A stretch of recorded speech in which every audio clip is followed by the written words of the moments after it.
what's happening in the market. Right now, we have record hot 41-year hot inflation, 9.1%. What does that mean? We have a Federal Reserve out there that is tightening, means they're hiking rates, reducing their balance sheet, and removing accommodation. What does this mean for the markets? And there's a lot of talk now about a recession. What does that mean for interest rates, for the housing market, for equities? And what are cryptocurrencies? This seems to be the latest craze out there. There's a lot of talk out there about some insolvency that some companies are having, this contagion effect.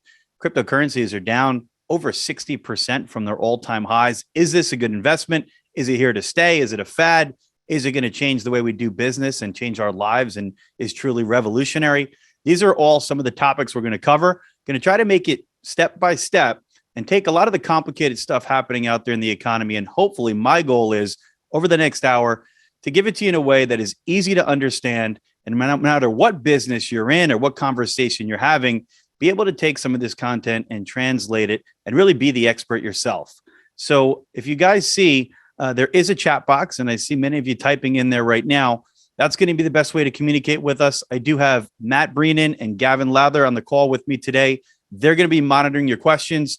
After the presentation, we have reserved some time aside to answer all your questions or as much as we can. But of course, I'll show you some ways that we can keep in touch after to continue the dialogue if you'd like. But with that being said, let's go ahead and kick it right off because there is a lot to talk about in the market. So I'm going to share some slides with you here. And the topic of today's conversation is interest rates, real estate, recessions, and cryptocurrencies. So going to really break all of these things down for you. But let's start with the first big thing that's out there, and that is inflation. Inflation, by definition, is too many dollars chasing too few goods. Now, that's the technical definition, but what it means is that things are costing more money out there, and you guys are all feeling this. You go to the pump, gas prices, depending on where you are, somewhere in the neighborhood of $5 a gallon. That hurts. You go to the store, food prices up over 10.5% or so on a year-over-year basis. Used cars, you name it. Everything is costing more, and it is literally eroding the buying power of our dollars that we have. It also kills savers. So inflation is a bad thing. Now, inflation, besides making things cost more, it also happens to be the biggest driver of interest rates, specifically mortgage rates. So those of you out there that are in the mortgage business, I know many of you are, or in real estate, or that have tried to go ahead and buy a home yourselves, if you're not in those businesses, well, you know that there's a lot of sticker shock when you hear now interest rates, which you remember not too long ago, they had a 2 handle on them, or at least around 3%. Well, they are up 2.75%. Now somewhere in the neighborhood of 6%, in some cases a little lower, in some cases a little bit higher. So interest rates have really shot up. Now, why is this occurring? Well, there's a lot of misinformation out there in the market. The biggest driver of interest rates is inflation. And let me give you a quick example why. I have Matt Breenan here on the call with me. Now, let's just say that I said, Matt, can you lend me $100,000? Matt might say, okay, but I'm going to charge you what? A certain level of interest. So simple example, the interest rate he charges me every month, he gets a fixed rate of return from that interest of $1,000 a month. Now, for the first few months, let's say he takes that $1,000, he creates a list of goods that he wants to buy at the store. And for the first few months, he could buy everything on that list. But in the background, inflation is on the rise, meaning the cost of goods and services is going up in the economy. So he notices several months down the road, hey, you know what? I can't buy everything on this list. I can only buy 3/4 of the stuff on there, half the stuff on there, because inflation is literally eroding the fixed return that mortgage that me and him put together and agreed upon is providing him. It is eroding the buying power of that fixed payment that the bond, the mortgage gives you. So, Matt's not going to be pleased about this, but Matt can't do anything about the loan that he gave me because that's fixed. We have a contract theoretically for 30 years if it's a 30-year fixed mortgage. But let's say Gavin comes to him and inflation's rising and Gavin says, hey, Matt, can I borrow $100,000 from you? He might say, okay, but what is he going to do? He's going to charge a higher rate of interest. So he starts at a higher perch to combat this faster pace of erosion of his fixed return due to inflation.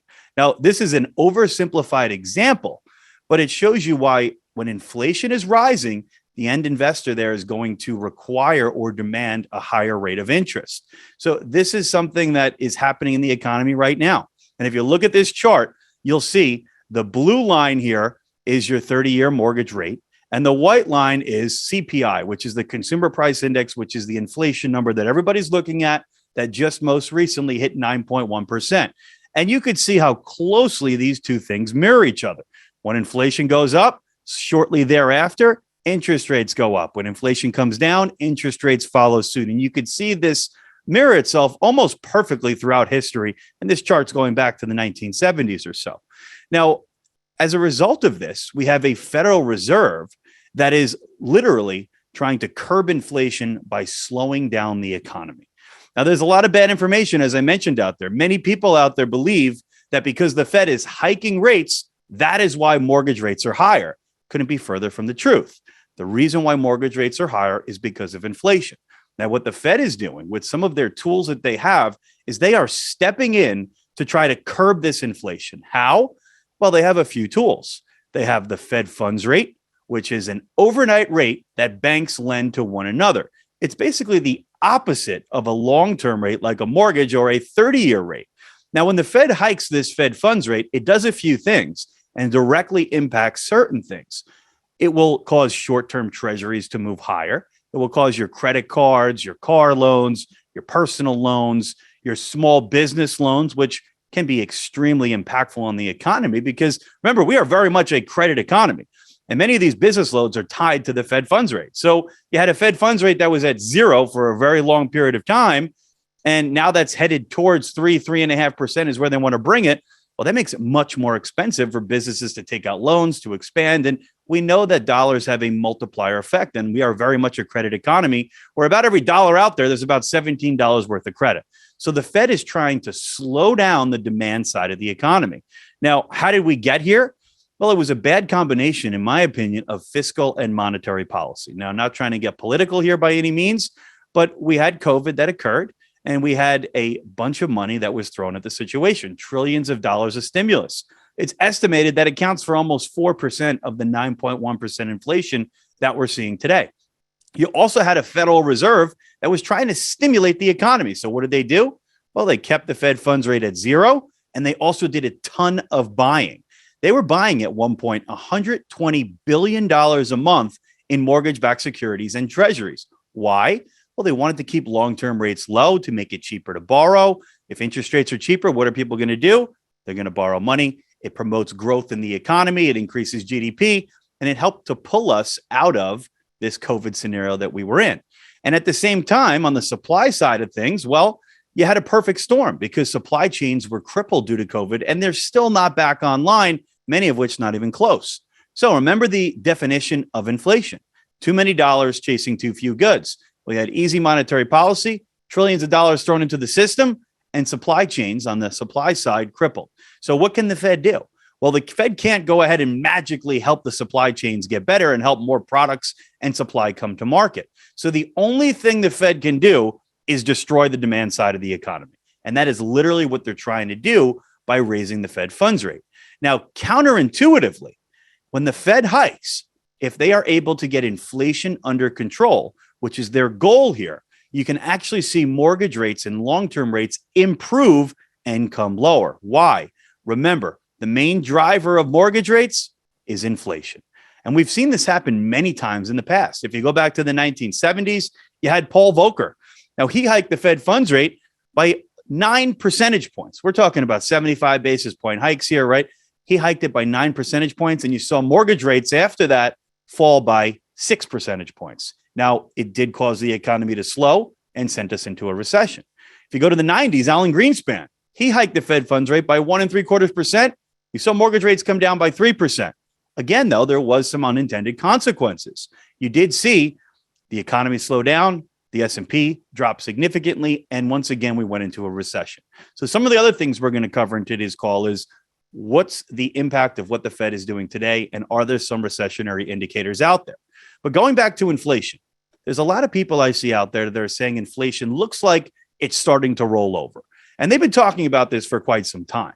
I saw this several months ago when inflation was at 8.5%. Well, we saw it go to 8.6, we saw it go to 8.8, and now we see it at 9.1%.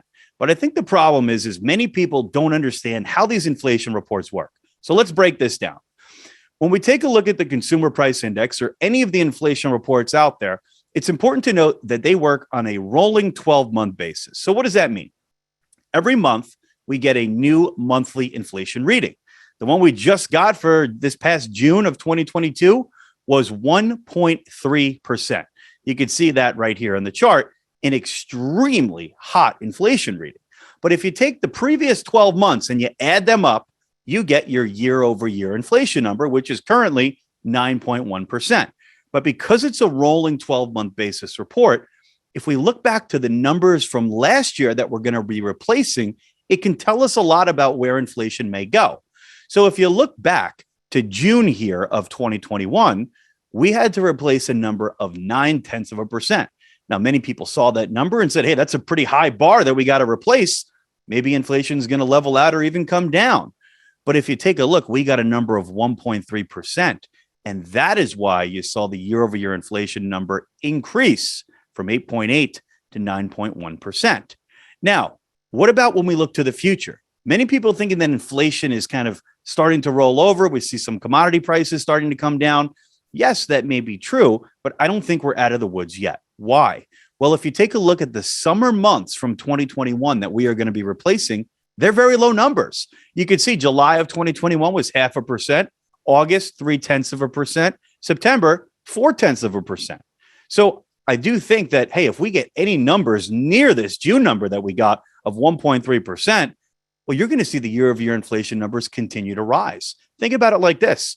If we got a 1% reading and we're replacing a 0.5% reading, now this is talking about the July number, which we will get next month, well, you'll see the year over year inflation number go from 9.1 to 9.6 roughly. So before we get out of the woods, before we call for a peak in inflation, we need to get past these summer months. And unless we start to see some monthly readings really come down, you could see inflation scaring 10% or getting there even. But here's the thing. If you look forward, if you look towards the fourth quarter of this year, you do see the comparisons get much tougher on a consistent basis. I think by the fourth quarter, we will start to see inflation come down. The year over year comparisons get much tougher, but also remember what the Fed is doing. The Fed is trying to slow down the economy to get inflation under control. Now, the next Fed meeting that they have is July 27th. So just next week, we'll be talking about how much the Fed is hiking their Fed funds rate. Now, it's thought that they're going to hike somewhere in the 75 basis points to 100 basis points.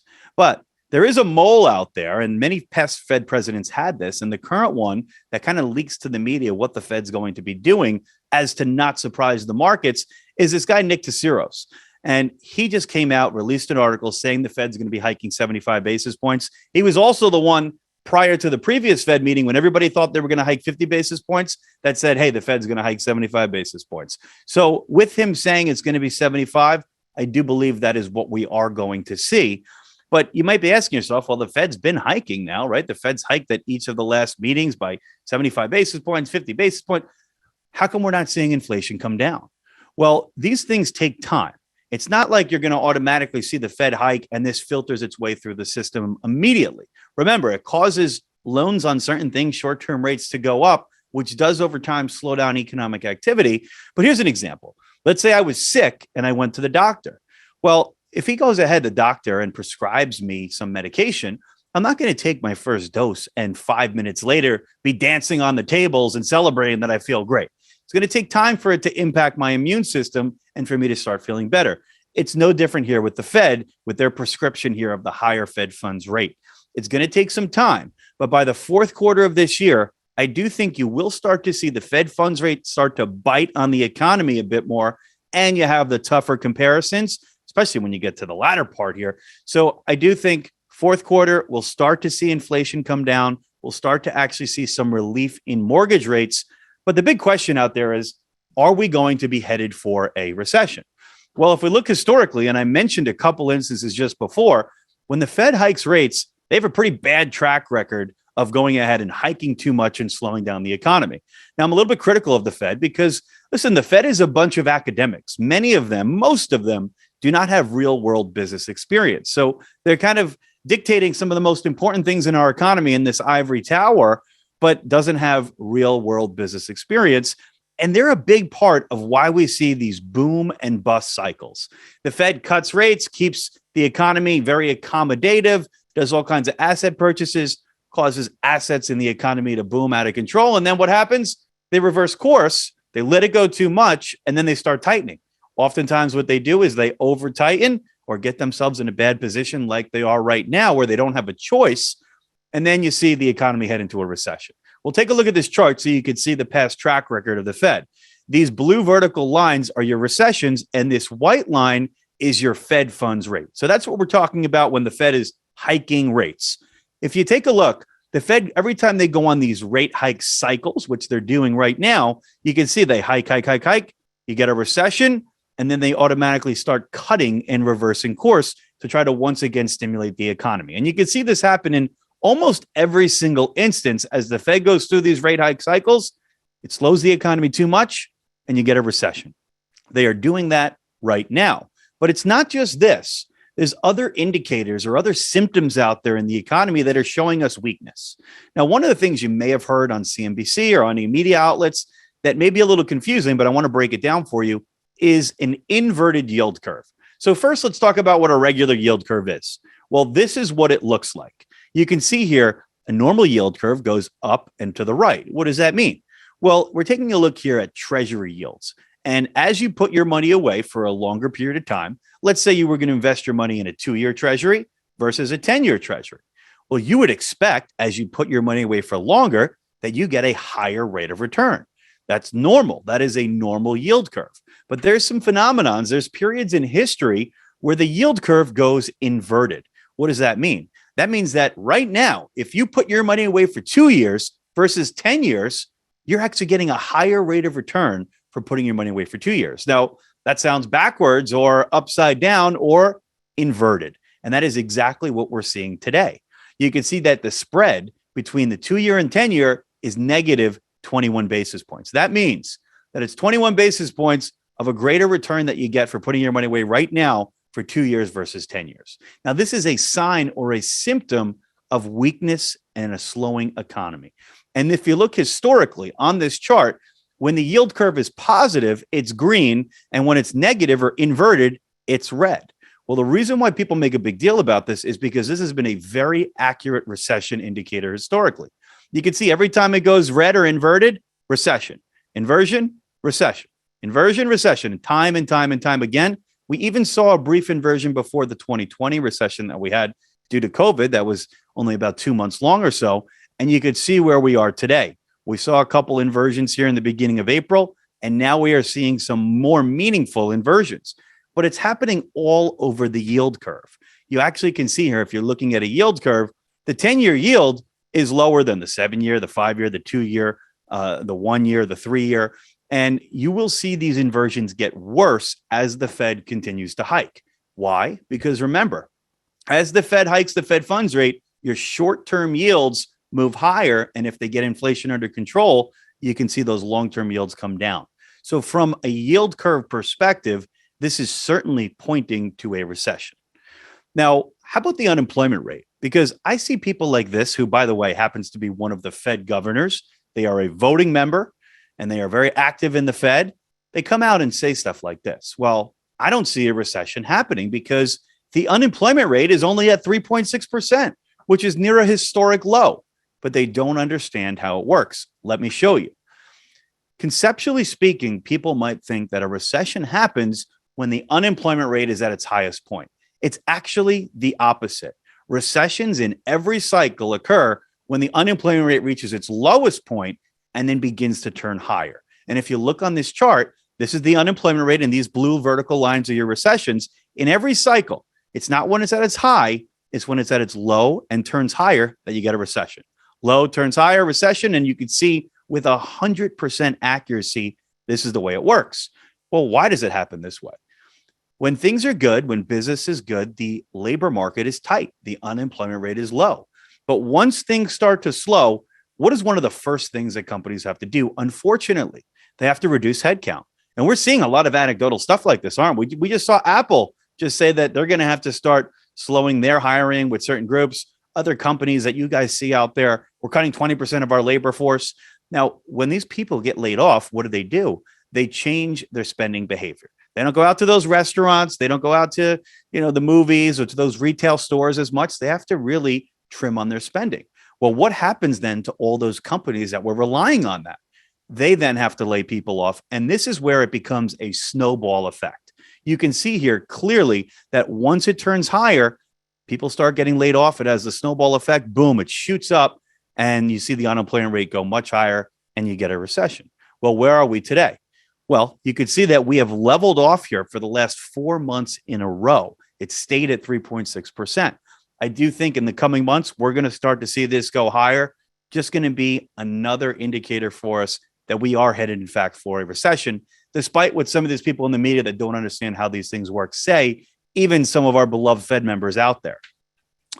Another thing that's going to be a little bit more of a real-time indicator is something called initial jobless claims. So a report that we get every Thursday that I would be paying close attention to, it shows you when people get laid off and they file for unemployment benefits for the first time. If you see, before every recession, we start to see this really spike up before you get the recession that occurs. And this is really the precursor to the unemployment rate starting to move higher as well. Well, if you take a look at recent history, we've quietly seen these numbers climb, and the 4-week moving average, which averages out the claims over the past 4 weeks, it is now at the highest level since December. And I think in the coming months, we're going to see this really start to shoot up. We'll see the unemployment rate move higher. And then you'll see a lot more people even starting to talk about, hey, are we in a recession or are we headed for a recession? Now, I did a price study taking a look at two of the things we just talked about, inflation and the unemployment rate. And what's interesting is this. If you see a quarter where inflation averages above 5% and the unemployment rate averages below 4%, based on history with a 100% certainty, you get a recession over the next 12 months. Well, when was the first time in recent history that we've seen this trigger? Q1 of 2022. So I fully believe that by Q2 of 2023, we are going to be in a recession. Now, there's something else out there that you may have heard, and that's, hey, we have negative GDP for the first quarter. And there's estimates out there that Q2 GDP is going to be negative as well. Does that mean that we're already in a recession? Well, it's a little bit more intricate than that. So first off, one of the companies out there or organizations that does a really good job of predicting this stuff is called the Atlanta Fed. And they have this GDP Now estimate. And they are estimating that Q2 GDP, which, by the way, we will be getting that next week, is going to be negative 1.6%. Well, one of the textbook Wall Street definitions of a recession is 2 consecutive quarters of negative GDP. Well, we already banked in one quarter of negative 1.6% for Q1. So if we do, in fact, get a negative number for Q2, does that mean they're going to announce that we're in a recession? Well, let me explain to you how it works. So first of all, the number we get next week is going to be the first reading, or the advanced reading is what it's called. Now, remember, the quarter ended in June. So July, you get the first reading, but then it does another revision in August and then a final revision in September. So we don't have the final number for Q2 GDP until September comes.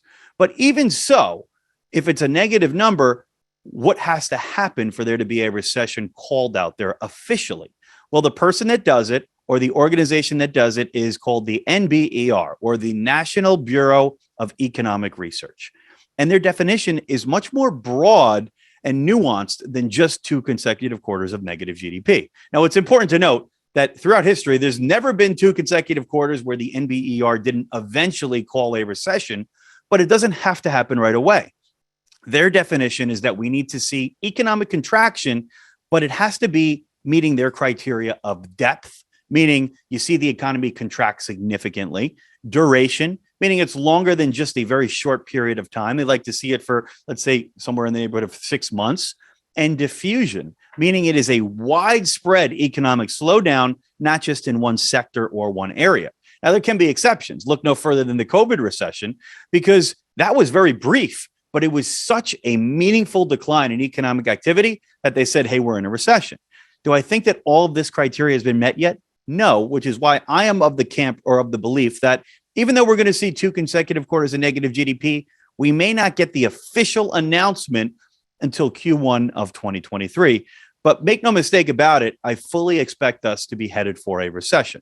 So now that we have that out of the way, and you guys probably, can make your own decisions here, but if you're of the belief like I am that we are headed for a recession, what does that mean for us? If you're in the mortgage business, what does that mean for interest rates? Or if you're in the mortgage and real estate business, or you're looking to buy a home, what does that mean for real estate? Because there's certainly no lack of negative media out there, people calling for a housing bubble, even very, very smart people out there saying we're going to see another housing crash like we saw during the housing bubble. So let's break some of this stuff down.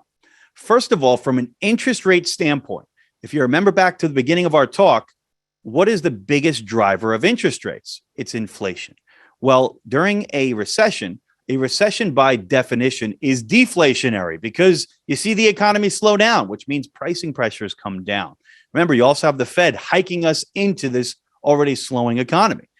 So interest rates during recessions, if you look historically, they always come down. So even though rates are hot right now, listen, historically, over the last 40 years, the average is about 7%, but coming up from 3% to now, 6% or so, that's a lot higher. And that's certainly scaring some people, giving them some sticker shock. Is that going to last forever? Well, if you remember, I said that I think that by the fourth quarter, we'll see inflation come down. The comparisons are tougher. The Fed hikes are going to start biting.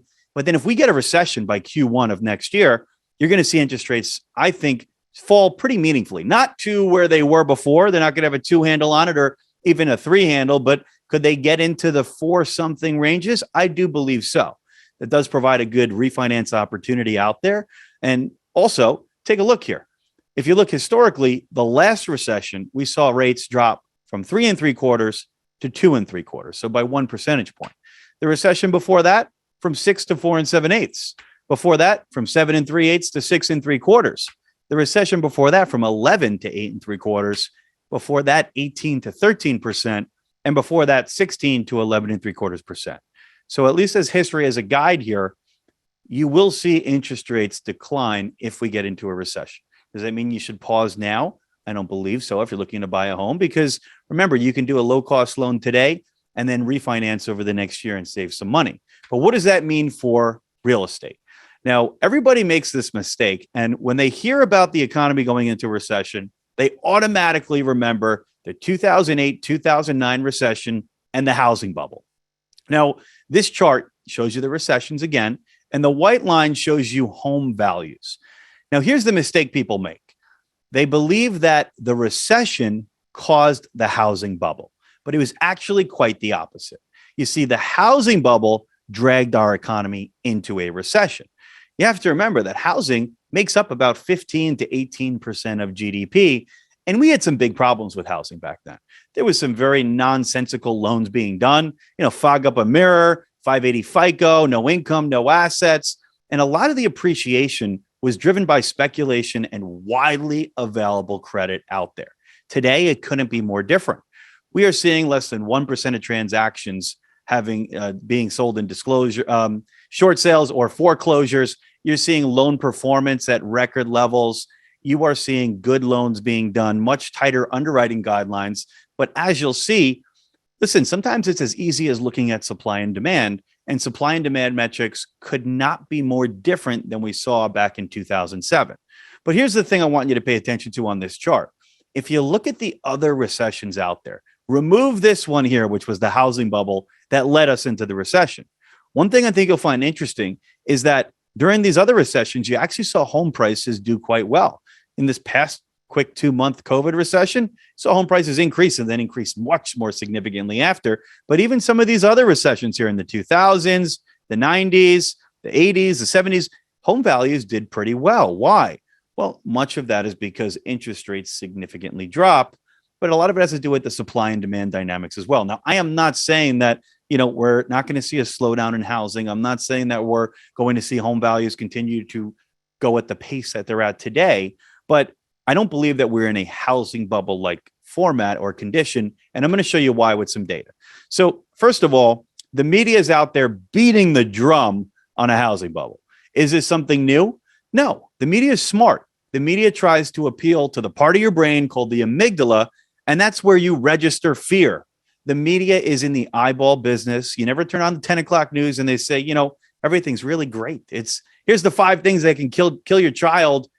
Make sure you watch. So let's take a look at the track record of the media over the last 9 or so years. Well, if you take a look in 2015, these are all articles from CNBC from our friend here, Diana Olick, who's been, really beating the drum on her housing bubble talk. She said, housing today is a bubble larger than 2006. Now, this is back in 2015. So I took the liberty of taking a $300,000 home and showing somebody, if you listen to the media, well, guess what? We saw 5.1% appreciation in 2015. And that means you would have made $15,000 on that home. So the media would have cost you $15,000 bucks. How about 2016? We're in a new housing bubble, really. 5.4% appreciation. You would have missed out on $17,000. 2017, home ownership doesn't build wealth, a study finds. Well, anybody that bought a home then, I think, would have disagreed greatly with the media, especially where home values are today. But we saw 6.1% appreciation. 2018, it's better to rent than buy in today's housing market, 4.1% appreciation. 2019, the housing market's about to shift in a bad way for buyers. Shifted in a bad way if you didn't buy, 4% appreciation. 2019, next year will be hard on the housing market, especially in these big cities, 11% appreciation. And then most recently, July of 2021, the housing boom is over as new home sales fall to a pandemic low. Well, those of you guys have been following the housing market, you can see here that we've seen home prices go up 20% on average across the U.S. Some markets much more than that, which means you would have missed out on $85,000. So here's the story, is that you can't listen to the media. The media oftentimes, they have their own agenda. They don't know what the real story is. So let's break down some of the real story using data and analytics. If you want to see what a housing bubble looks like, look no further here than 2007. There was peak inventory, 3.81 million homes for sale. There was an overabundance in supply, not enough demand to sop up that supply. One of the reasons why we headed into a housing bubble. If you look today, this number has been increasing a little bit, but we're still near record low levels. Current existing home inventory is at 1.26 million. Now, some people out there would say, well, if you look since February, if you look since March, inventory looks like it's increased pretty significantly. Well, this is the beauty of statistics out there. Yes, the low was around 860,000. Now we have 1.26 million. But is this something that is a big deal as far as supply? Well, this happens every single year. If you take a look at the cyclical nature of real estate, every year you see this inventory build around this time. A lot of this has to do with parents wanting to have their kids settled in a new home before the school year starts. But you can see every single year you see this inventory build, and then over the end of the summer it crests and then starts to go down again. But we are still near record low levels of inventory. Here's the other thing that the media won't tell you. When you look at the existing home inventory out there, that includes, and it's at 1.26 million right now, that includes homes that are under contract. So until they finally close, they are still considered available inventory. And there's 641,000 that are counted. If you remove that and you take a look at the active listings in the United States, well, the inventory picture is much tighter. There's only about 619,000 homes that are really, truly available. Now, how about the demand side of the equation? Because we talked a little bit about supply. Supply is still tight, even though we've seen a little increase in inventory. What about demand? Well, listen, demand is certainly less than it was. But let's take a look at some metrics where, first off, in 2007, if we look at the absolute number of households in the United States, there was 116 million. Today, there's 130 million. So, and this was as of last year. It's the last year that we have the data. So this number's increased a little bit. But what does that mean if you put supply and demand together? Well, you have 14 million more households in the US than in 2007, and you have 2.55 million less homes for sale. It's no wonder why we've seen some really strong appreciation numbers out there. Now, the other thing, if you look at just the report we got this morning from existing home sales from the National Association of Realtors, the average days on market for a home still is about 14 days, and that's down from 16 in the previous report. So it doesn't exactly make sense with some of the negativity you're seeing out there with housing slowing. Now, again, I want to be clear. Housing is definitely slowing. We're seeing a less sales out there, but if homes are priced accordingly, if homes are priced accurately, they are moving and they are moving really, really fast. If you price a home way out of whack with what the actual market value is, that home's going to be sitting on the market. And that's where you're going to see people that start to give their price reductions. You have to advise your clients out there to come back to reality. Or if you're selling a home, if you price it in line with what it's worth, you will see that home fly off the market still. If you look at Redfin and CoreLogic, still 60 to 70% of homes out there are selling with multiple offers, not with 40 offers on the home like they were, but you are seeing still a few multiple offers, a few offers on many of the homes out there, just not to the extent that it was. So here's my forecast on housing. And I think David Ramsey, who, listen, I don't follow that often, but I saw he came out and he had a piece saying, listen, it's as simple as supply and demand, why I don't think there is going to be a housing bubble. You still have more demand than supply, which is going to be supportive of home prices, or at least prevent them from having a housing bubble-like situation, unlike how I just laid it out for you, it was back in 2007. Now, the thing I see out there a lot is people in the media that are good analysts on the stock market, they try to compare a stock to, let's say, housing. And it is very different. I could go ahead and sell all my shares of Apple tomorrow, and I'll be completely fine. But if I sell my home, what are my options? Number one, I could buy another home. Number two, I could rent. Or number three, I could be like Will Ferrell in Step Brothers and be living at my parents' house till I'm 40 years old. Not a great option. And if you take a look at the rental market, I think it will continue to push people to see the benefit in a home ownership, because rents are no picnic. Rents are up double digits, almost keeping pace with appreciation. New rents up 14, 15, 17%, depending on which report you're looking at. But remember, rents can continue to go up. And listen, I have many friends in Hoboken that saw their rents go up 40%. Now, renewals on average across the US, they're going up at a clip of about 8%. And I think that trend will continue. And of course, if you rent, you don't get the benefit of amortization, which means that as you're making your mortgage payment, those of you that are not familiar, a portion of that, the interest goes to the lender, but the principal is your own money. And it's like a forced savings plan as you pay that loan down. But you also get the benefit of appreciation. So I do think that we'll continue to see rental prices pushed higher. And I think that will push people to see the benefit in home ownership. But let's talk about what's going to happen with home values. I do think that there are some markets that could be susceptible to some price reductions. You could see some weakness in some markets. And the way I like to explain this is this.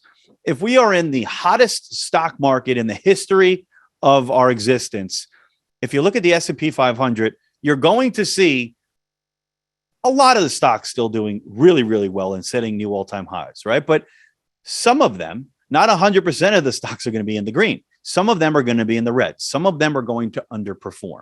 The same thing is true in real estate. Real estate is very localized. I think that some markets could have been potentially overheated. So you could see some price reductions. You could see some decreases in home values. Do I think it's going to be crazy or significant? No. But by and large, if we look at the United States as a whole, I do not currently see a risk of deteriorating home values. What I do think is much more accurate and much more probable is you will see a much slower pace of appreciation, meaning we just saw 20% year over year. I think that's going to slow to mid-single digits, maybe 4 or 5%, which I think is healthy. But that is a big difference than seeing home values deteriorate or decline. If you think about it, if we were driving in a car, we were going 100 miles an hour down the highway. Maybe now we're going to slow to 20 miles an hour. We're going to be going a lot slower, but we're not putting the car in reverse. And I think that is the big distinction to make. And also, the media will see the year-over-year appreciation numbers decline. We'll see over the next few months. You'll see the 20% is going to come down. It's going to be 18, 15, and it'll eventually get down towards single digits. The media that doesn't get this is going to say, well, home values are dropping. Well, no. That means that you are just seeing home values appreciate at a slower clip, which is healthy. Now, the other thing that's important is for people to understand how even modest levels of appreciation can be extremely meaningful for wealth creation. I think it was Albert Einstein that said the eighth wonder of the world is compound interest. Those that understand it earn it, those that don't pay it. Well, if we look at an example, you have to remember with real estate, there's a beautiful concept of leverage. If you bought a $500,000 home today, and you put 10% down, which is a common down payment, that means that your investment is literally $50,000 into this home. No matter where you live, you buy or rent, you have to pay monthly to live there. But if we saw just 4% appreciation over the next 12 months, which I think is likely, you would make on the $500,000 home $20,000 in profit. Now, what is that in relation to your investment of $50,000? That's a 40% return. It's hard to get a 40% return anywhere out there. So this is my viewpoint on housing. To kind of sum this up before we move on to the next topic, I do think the economy is slowing. I think the Fed is not helping the economy because they are trying to slow it down, because the biggest problem we're facing is inflation. I think by the fourth quarter, we'll see inflation come down a little bit. I think interest rates may moderate slightly, but the big thing everybody's looking for, and we're seeing a lot of signs of it, is a recession. And I do believe by Q1 of next year, we will officially be in a recession. What does that mean for interest rates? It means they'll probably come down a bit. What does that mean for real estate? Well, you have some people that are going to lose their jobs. I think you'll continue to see sales of real estate slow down a little bit, which, from an economic driver standpoint, that's going to slow the economy as well. But from an investment standpoint, I still do believe that there's opportunity in real estate. Some markets may be susceptible to some drawdowns in price. I don't think it's going to be crazy significant. I certainly don't see any widespread housing bubble, but I think most markets out there will still see a much slower pace of appreciation, much healthier, and something that I think we need. And I don't think that there is some, big fear out there of a big housing bubble. Now, let's shift gears a little bit, because the back end of this call that I wanted to touch on is cryptocurrencies. Cryptocurrencies are captivating. They're a little bit elusive too, because listen, they can be confusing, but I truly believe that cryptocurrencies are going to be revolutionary, and the blockchain is going to be revolutionary. And we're going to move quick here because time's getting away from me here a little bit. But first, let's just talk a little bit about Bitcoin. And in order to understand Bitcoin, we have to understand our current financial system. Our current system is a centralized finance system. What does that mean? Well, it is controlled by central institutions like the Federal Reserve. And why are we in the inflation situation we're in right now? Because you have easy monetary policy, trillions of dollars of stimulus. They can print more money digitally like they do today. They can kind of change the record. And if there's companies too big to fail, they can bail them out. And listen, I'm not trying to criticize or say one system is better than the other, but what I'm trying to show you here is the differences between the two. So a centralized finance system, you have the Federal Reserve that plays a key role. They've increased the money supply by over 40% over the last 18 months. It's no wonder why we have this rapid inflation that we're seeing. And you also have another key player, which is banks. If you look at the transactions today, very little of them are cash anymore, right? A cash transaction is very easy. I give you the cash, you give me the goods. It's a finite transaction. But most are done digitally. How do we pay for things? Venmo, PayPal, I swipe my debit card.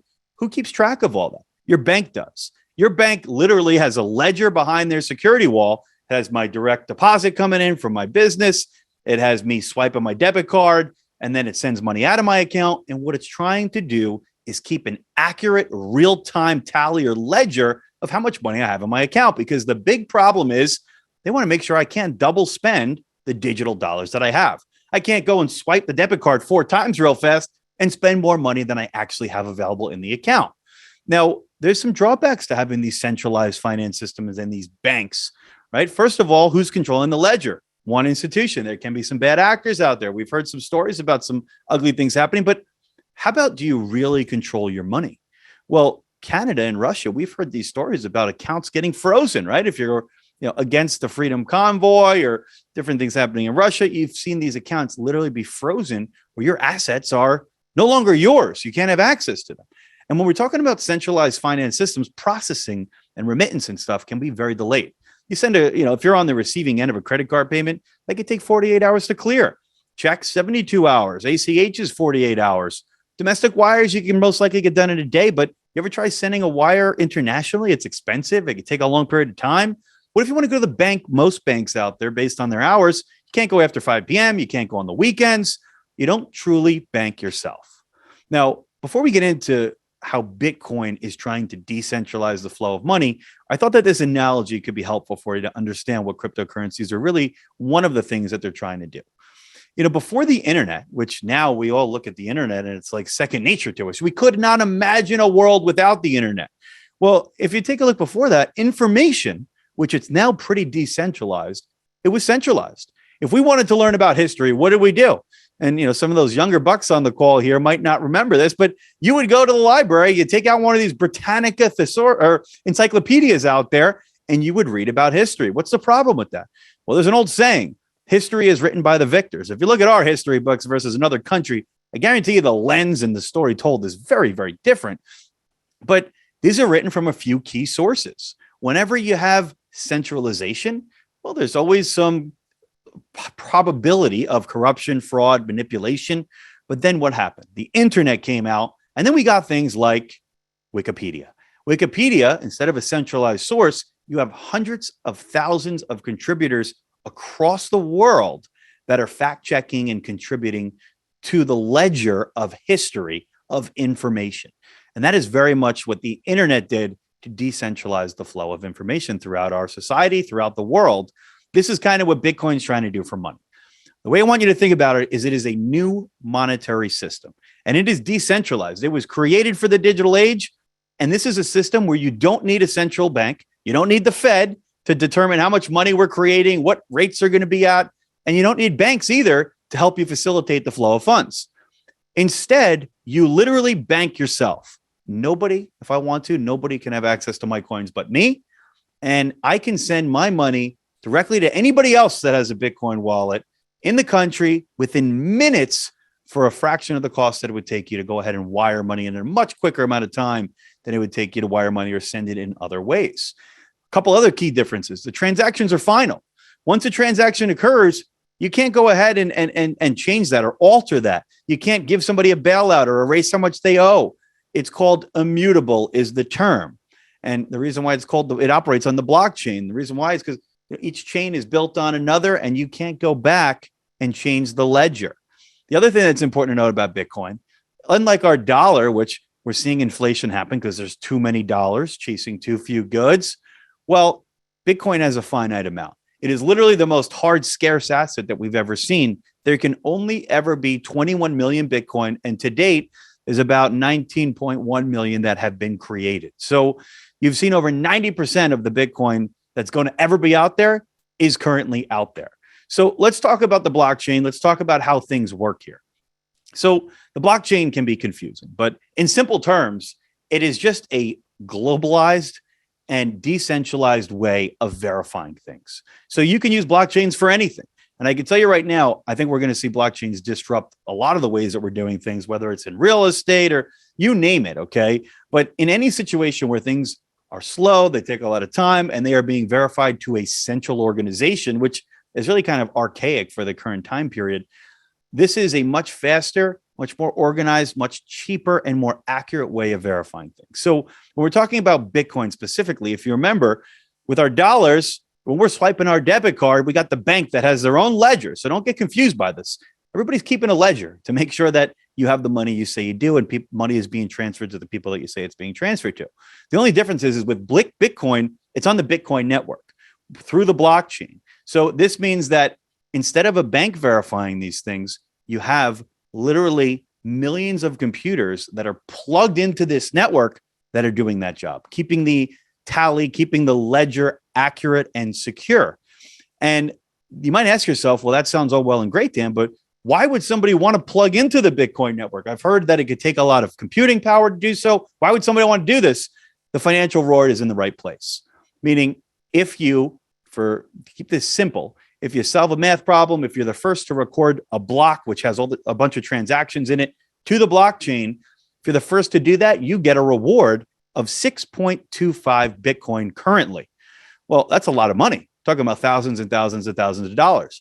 You also get any fees that were tied to these transactions, because these transactions aren't free. So by keeping the network secure, by verifying transactions, you are receiving a reward for doing so. And guess what? That byproduct of keeping the network secure, that is the only way that new Bitcoin is put into the system. There's nobody out there that's saying, hey, we need to create more Bitcoin. We need to stimulate the economy. No. It's a byproduct of keeping the network secure. So I hope that makes sense a little bit. And now with Bitcoin, listen, there's over 20,000 cryptocurrencies out there, many of which I think are great projects, but many of which you got to be careful with. Now, Bitcoin specifically is really my favorite because it is, I think, the only one that is truly, truly decentralized. And I do believe there's a technological revolution happening, but many people are blinded because of this boom and bust cycle and this kind of bear market we're seeing in cryptocurrencies. But the big thing is nobody controls the ledger with Bitcoin. There's no manipulation. The oldest problem that we've had is how can I protect my property from being stolen? We create a tribe, a village, a kingdom, a country. But if nobody controls the ledger, nobody can steal my asset. And if I want to send it to you, nobody can stop it, block it, or prevent it. And right now we're introducing a whole new building block. I'll give you a quick example. When steel was invented, it was a new material that we could build skyscrapers, bridges, but we never, when we first invented it in our wildest dreams, thought that we would create space shuttles with it. How about with electricity? The first use of electricity, believe it or not, was like a digital candle. But, candles, it's not very different. Candles provided light for 5,000 years, right? But it also was a building block that's allowing us to do everything that we are doing even right now on this call. With Bitcoin, we have a new set of building blocks, but we don't know exactly what it's going to mean in the future. But I believe it is the best risk-adjusted investment that we can make right now if we're willing to wait. There's going to be a lot of volatility. There's going to be a lot of noise. And if we look at crypto as an investment class, it can be extremely volatile. We are seeing right now that we're in a bear market. We are 66% below the all-time high that we set in November. So clearly, this is a volatile market. But the smartest minds are investing in the space. And it's hard to ignore because each year over the last 10 years, it has provided the best returns by a long shot. If you want to know about regulation out there, it's fluid. There is going to be some more regulatory clarity, but the U.S. has made it clear. If you look at the SEC, the Fed, they are not going to be banning Bitcoin. And if you look at it as an investment class, right now, anybody that's looking at it with an honest lens, it is like a riskier stock currently. A lot of that has to do with the market participants that are invested in it. But I do believe, especially if you look at on-chain analysis, which is something unique to the crypto markets, that we are seeing this slow supply shift to people that really believe in the long-term story of Bitcoin. Did you know that 44% of all coins out there haven't moved in 2 years or more? 65% hasn't moved in a year, even through all this volatility that we're seeing. And 76% of the supply of Bitcoin of 19.1 million coins has moved to what's called a liquid supply, which means that they don't sell the coins that come into their wallets. Now, still a lot of supply out there that can cause the price to go up or down, but I think this is positioning us for the next bull market, and we're going to see some rapid price appreciation once that does occur. Now, where are we today? Well, if you look at this chart, the red line shows you the drawdown from the all-time high, and right now we're around 66%. But you can see throughout history, through different markets of Bitcoin, this isn't necessarily uncommon. We've seen similar price drawdowns, back here in 2018, 2019, 2020. You could see in every bull market here, 2017 after the peak and the eventual bear market back here in 2013, you can see similar drawdowns. So this isn't necessarily something that is not something we've seen before, but every time you've seen it come close to these levels, it has provided multi-generational buying opportunities. And getting back to what I said before about how Bitcoin's related to other investments out there, if you take a look, annualized from 2011 to 2021, 230% a year. Take a look at the NASDAQ, the S&P, and different things out there. You could see hasn't even been close. Why do I like Bitcoin so much in cryptocurrencies? Well, if you look at Bitcoin, this is a prediction here from Blockware Solutions. They do a great job of this, of adoption curves. And you could see where we are right now. The amount of the population, of the global population that has adopted Bitcoin is still at a pretty minute level. We are still early. And what's interesting is from you get to like 1 to 10%, and then from 10% to 90% is usually about the same period of time. So by the year 2030, we are going to see significant increases. But if you look over the next several years, we are going to see massive adoption. But right now, we have a pretty good opportunity. But if you look, this is the other axis here. This is Bitcoin supply. And remember I said Bitcoin is a fixed amount, 21 million. But unlike inflation like we're seeing today, every 4 years, there's something called a Bitcoin halving cycle, which means that reward, which is currently 6.25 Bitcoin, gets cut in half. So the next time that'll happen is 2024. So let me give an example. Because it's all based on math and a protocol of Bitcoin, every 10 minutes, a new block is mined, which means that every day, about 144 blocks per day are mined. And if the reward is 6.25 Bitcoin, That means that there is a reward per day, roughly, of 900 Bitcoin, which means that there's 900 Bitcoin currently of new supply coming to market every day. But that is a very stable number. And you could see here the inflation rate, much different than the inflation that we're seeing in today's economy with the dollar. But look what happens at 2024. You have what's called a halving cycle. That means that based on this protocol, the reward, instead of for every block you mine at 6.25, it goes to 3.13. That means that every day you're only going to have 450 Bitcoin created. You literally cut the supply of Bitcoin in half. If you look at 2028, the next halving after that, the reward's 1.5 Bitcoin. You're only going to have 225 Bitcoin created every day. So you can see here, this keeps getting lower and lower and lower. It's literally the opposite inflation story of what we're seeing today, much in part due to central banks. So if you take a look, we are seeing, in the easiest analysis I could give you, adoption going up, supply going down. It's one of the reasons why, although there's going to be a lot of noise, a lot of volatility, I am extremely bullish on Bitcoin specifically, but also several other cryptocurrencies out there. Now, what does a recession mean for the equity markets? We talked about what it means for real estate, what it means for housing, or for crypto. Well, the Fed's tightening into a slowing economy. If we do go into a recession, we're already seeing Q2 earnings being pretty weak. Earnings will continue to fall. You're going to see stock prices continue to go down. It's not going to be in a straight line. I don't want to be the bearer of bad news here, but if we see a recession, we typically see on average, it could be worse, it could be less, a 35% decline in the stock market. Now, because cryptocurrencies are very highly correlated right now to the stock market, you'll probably see cryptocurrencies fall pretty significantly as well. Cryptocurrencies have only really known a bull market. Remember, they've only been around for about 12 years. So they've only really known this massive bull run, despite a couple things like COVID and stuff like that. But this is going to be a little bit different. So it's hard to go just on history looking at cryptocurrencies because this time truly is a little bit different.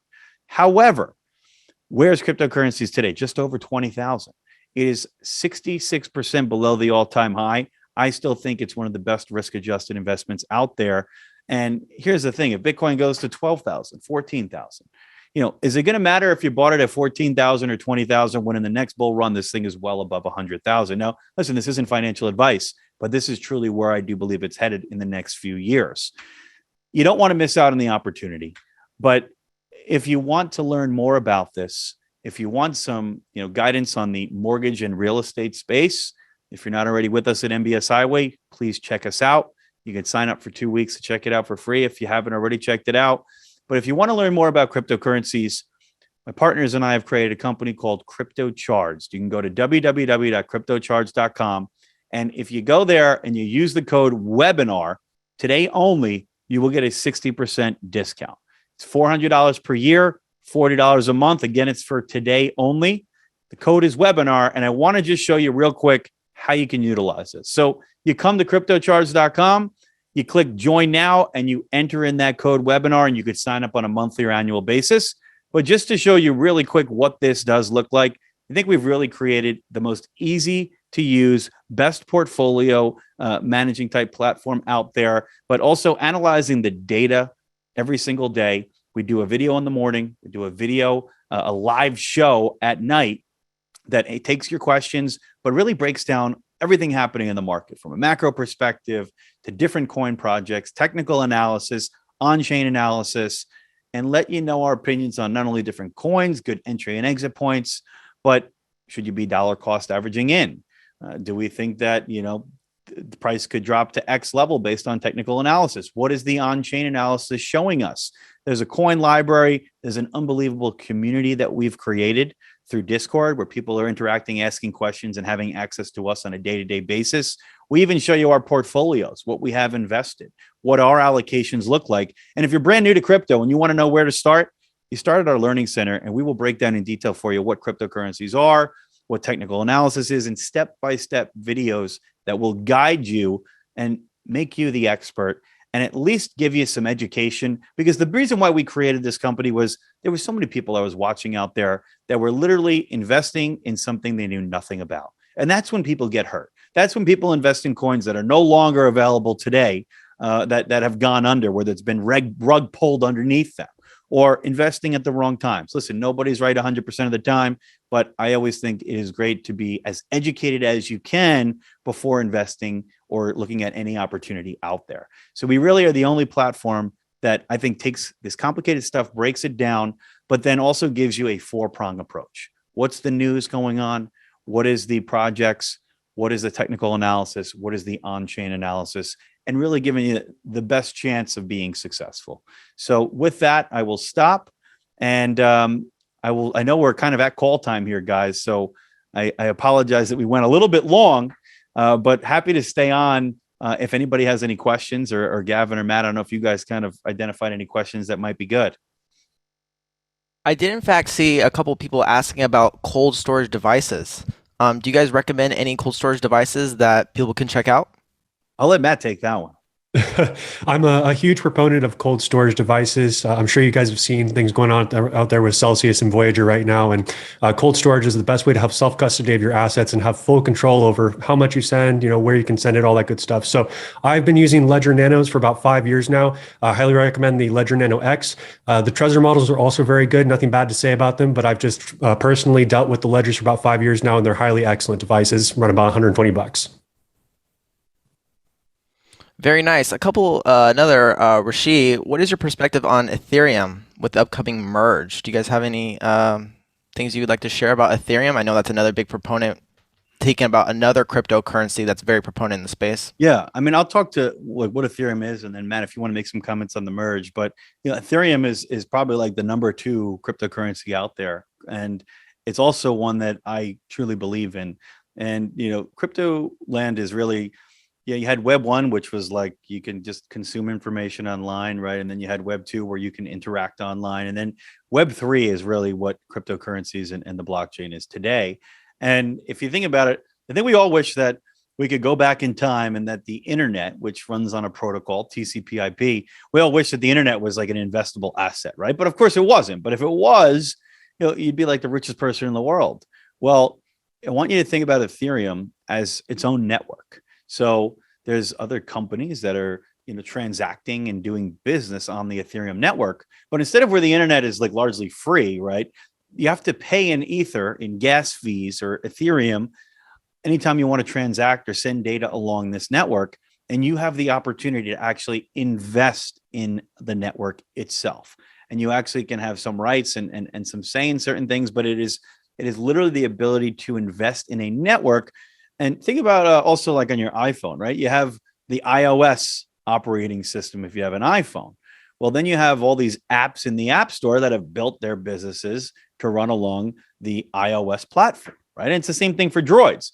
Now they have to give a share of their money to to Apple, right? In order to be operating on their system. They get a nice cut of you purchasing, their app from the App Store, right? But those are applications that run on that network. Well, in a similar, but not exactly the same way, you have Ethereum, which is its own network now. And you have, instead of apps, they're called dApps, or decentralized apps, that are basically creating their businesses on the Ethereum network and transacting. And if you own Ethereum, right, they are transacting and having to utilize Ethereum to do business on those networks. So it gives you the ability to own a network per se. And I think that it is a fantastic project. And Matt, I think you can talk a little bit to the new thing that's happening there. Sure. So like Dan was talking about with Bitcoin is a proof of work model. Like he was saying, you've got these supercomputers that are competing to solve the math problem, and whoever solves that receives the Bitcoin reward. And Ethereum is right now operating on the same type of model, which is proof of work. What they're trying to merge to, though, is something called proof of stake, where you essentially have to purchase large amounts of Ethereum, put them up as collateral, essentially, and you have to validate transactions, which is less energy intensive than proof of work. And the incentive to validate transactions there is if you validate a transaction that is fraudulent or inaccurate, they slash your Ethereum and they take their coins from you. So they financially punish you for not validating the network correctly. So I think the question was kind of Bitcoin versus Ethereum. Will Ethereum's new model take away from Bitcoin? And I don't think it is. There's so many coins out there that have different purposes, and you can build all different types of things on different networks. So it's not really a versus, it's more of this solution versus that solution for two very different problems. Thank you for offering insight there. I know I've been seeing a couple questions from Tom, and Tom asks, is CryptoCharge involved with any Bitcoin mining in any form? How do you guys see the market responding to the energy being used to hold Bitcoin ledger together? Dan, do you have anything to respond to that comment?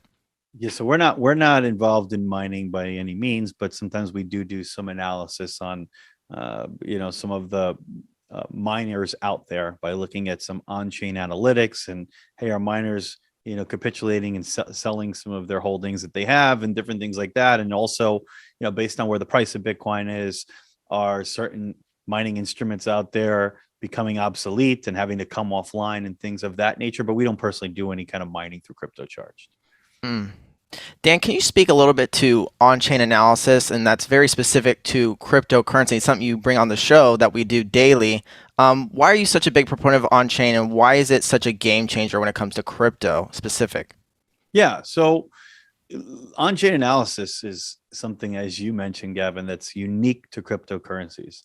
Those of you that are highly invested in like the stock market, there's things that you can pay a lot of money for to have like a little bit more insight and like almost like high frequency trading or like level 2 per se. But cryptocurrencies are so unique in that since everything is operating on a blockchain, which is transparent, I can't necessarily see exactly who's doing what, but it can give me so much investor insights because you can go to websites like Glassnode that analyze all of the activity on chain. And I can see, hey, are people bringing coins on exchange or off of exchange? Why is that important? Well, if you're bringing coins off of exchange, it usually means that you're going to have some holding behavior. If you're bringing coins on exchange, oftentimes you're doing that to sell. So that can certainly, you can see in one simple example how that can give you some heads up.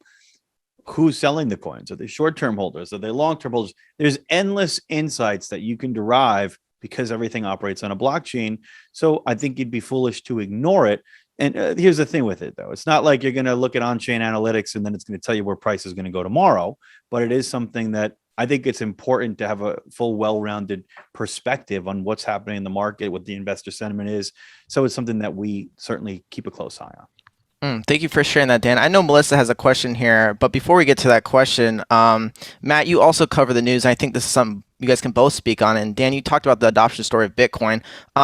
Where is the U.S. as far, we talked about, the Fed and, the government.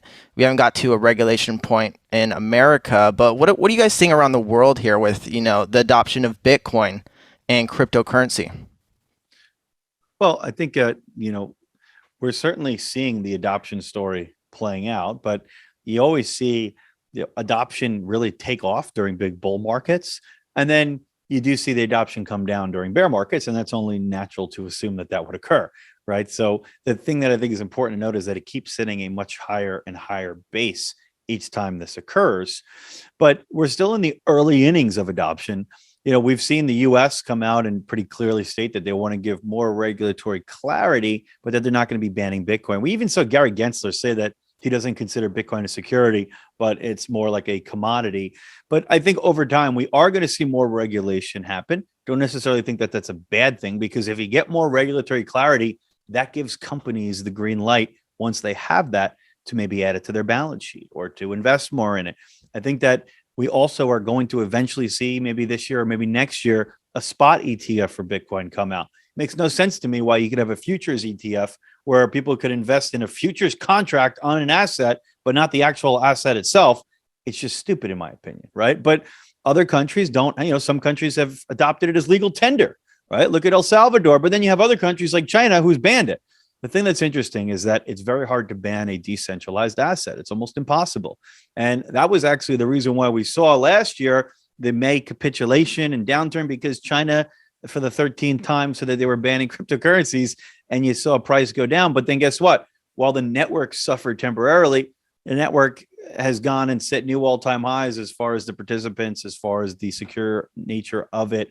And the miners and such. So, I don't think cryptocurrencies by any means, especially when we're talking about the main ones and good projects, are at any risk of disappearing. I think they're certainly here to stay. The regulatory clarity is going to change over time. But, I'm fairly confident in saying that I don't believe that to be a risk. Great answer. Matt, did you have anything to add to that?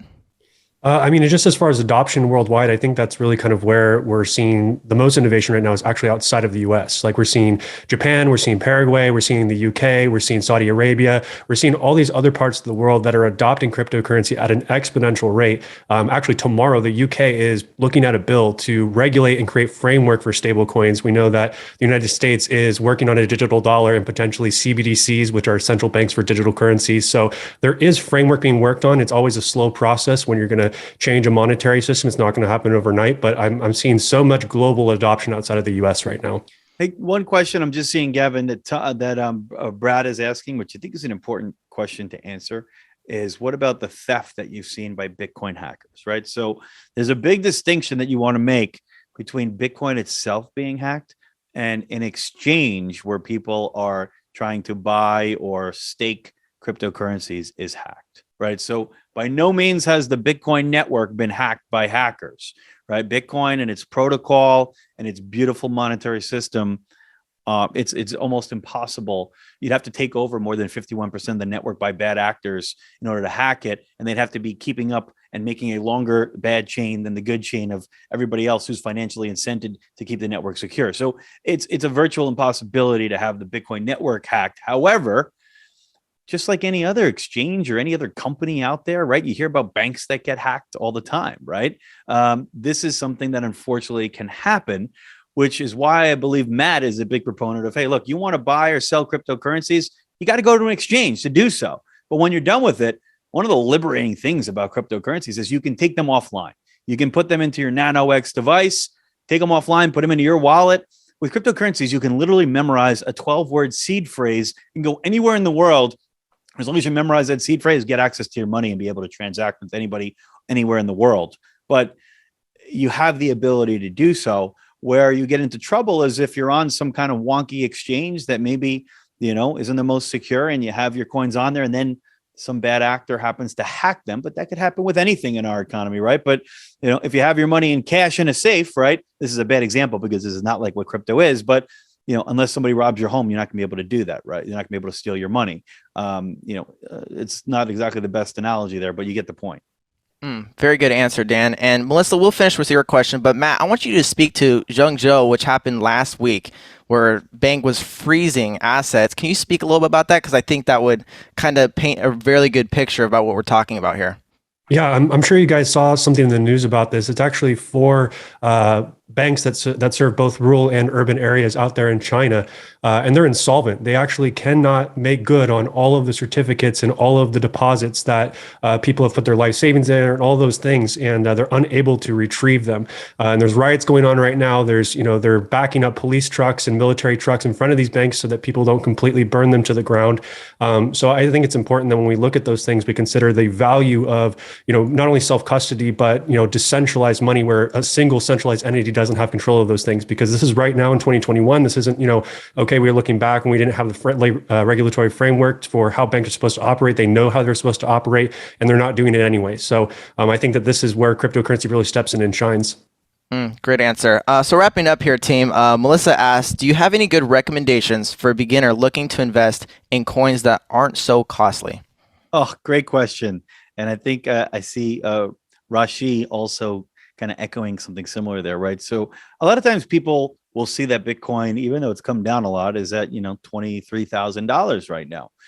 The thing about cryptocurrencies is that you can buy fractional shares. So, remember, you don't have to buy one whole Bitcoin. It's not like having to buy a stock where you have to have the full amount to buy a share of the stock. Cryptocurrencies, you can buy any fraction that you can think of the coin. You can buy a Satoshi, a 1/1,000,000th of a cryptocurrency, right? So, if you have $100, you can go ahead and invest that and get a fractional amount of Bitcoin.